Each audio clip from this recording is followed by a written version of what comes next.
Hey, what's up guys? Tyler here with Secureteam. Before we get to the main topic of today's video, there's some pieces of new UFO footage that I really want to discuss. Now, it would seem that there has been a rash of triangular-shaped lights in the skies seen all over the world lately. So here are two clips that were seen on separate days and at separate times in the UK. So check this first clip out.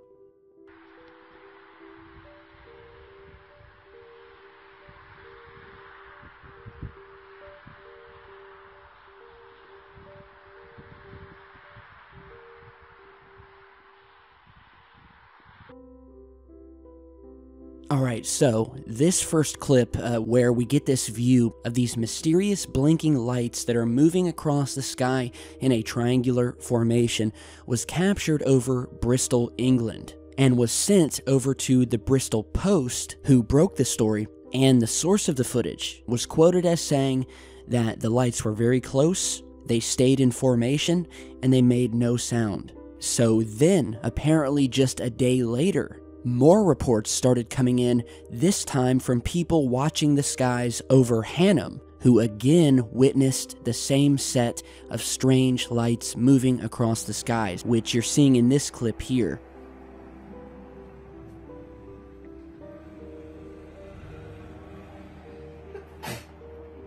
Bless you.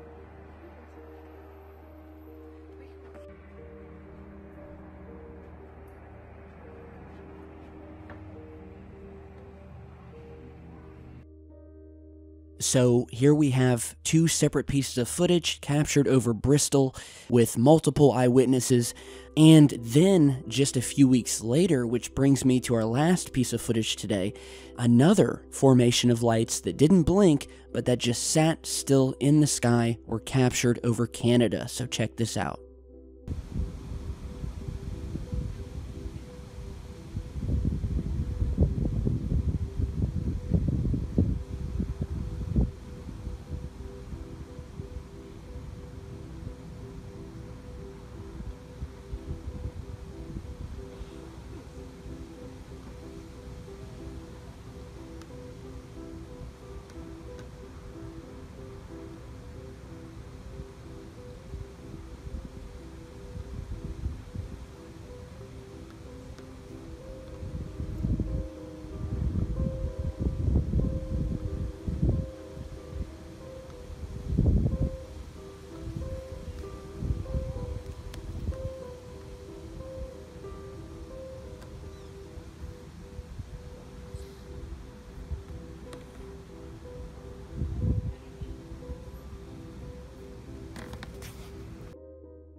Alright, so this strange piece of footage was captured over the western part of Toronto, Canada. And again, the source of this said that the things made no sound, they just sat there for an extended period of time, maybe about 5 minutes, before disappearing. He said that they did not move, they didn't do anything. There's a point in the footage where you see a light that's way off to the left, and that seems to be a helicopter or an airplane of some sort. So the main focus is these three lights that are very eerily just hovering over the city here. And yeah, yet another strange sighting, triangular lights. Some believe that they're three separate entities. Many believe that this is one large craft, kind of like a TR-3B, and they're being seen all over the world. I just wanted you guys to check those out. If you guys have any similar sightings, do let me know, and send me in your footage if you have it. So with that, on to the main topic of today's video. It has been confirmed that the US military has a, quote, space aggressor squadron that is specifically utilized and trained for, quote, off-world warfare. And so there's actually two Air Force teams, the 26th Space Aggressor Squadron and the 527th Space Aggressor Squadron, which, at least publicly, are, quote, tasked with protecting assets in space, and are developing strategies to secure U.S. space-based interests and, likely, plans that involve deflecting extraterrestrial invaders. And so, of course, the military is claiming that this really doesn't have anything to do with ETs, but more with, quote, protecting our satellite infrastructure against people like Russia and China, who apparently have their own weapon systems in space that can be utilized to knock out and/or destroy satellites. But this revelation may strike a chord in those of you who have done research into some of these secret space projects that are said to exist off the books, the main one of those being something called Project Solar Warden.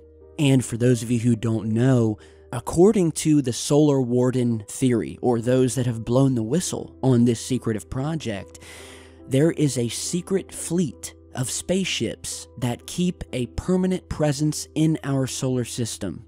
Now, theories differ as to the purpose of this top secret fleet. Some believe that it patrols the outer reaches of space and defends us against any would-be alien attacks. Others believe that the project is being used to colonize parts of the solar system, possibly for the so-called elite. It is said that the fleets have been funded through a black budget, and that the technology being used is possibly the result of reverse-engineered alien craft. Now, of course, some of the skeptics out there may say, well, hey, this is just a theory. There's no evidence that Solar Warden exists. And, of course, obviously, if it's something highly secretive, how is it that I'm telling you guys about it now?